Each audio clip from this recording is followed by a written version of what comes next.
தடியை சற்று கொடுங்கள். போருக்கு போய் என்றால் போகாதே, ஒடுக்கெடுக்கிறான் நாம் கிரீடத்துக்கு.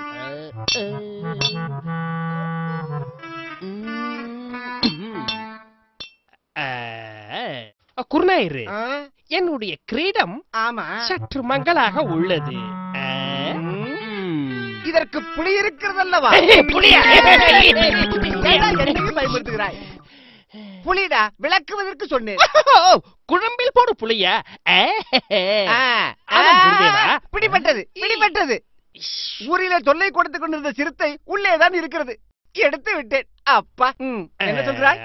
குருதேவா, என்னுடைய கூந்தலுக்கு இயற்கையில் மனம் இருக்கிறதா இல்லையா என்பது பற்றி ஒரு பட்டிமன்றம் வைத்தோம் அல்லவா? ஆமாம். அதனுடைய முடிவு என்ன ஆயிற்று? முடிவா? பட்டிமன்றம் நன்றாகத்தான் நடந்தது. அங்கிருந்த குசும்பு பிடித்த கவிஞர் ஒருவன், மனம் இருப்பது இருக்கட்டும், மன்னன் தலையில் இருக்கும் முடி இயற்கை முடியா செயற்கை முடியா என்று கேட்டு விட்டான். ஆமாம், விக்கு வைத்திருப்பது அவனுக்கு எப்படி தெரியும்? முடியும் இல்லை, மூளையும் இல்லை. இதெல்லாம் ஒரு மண்டை.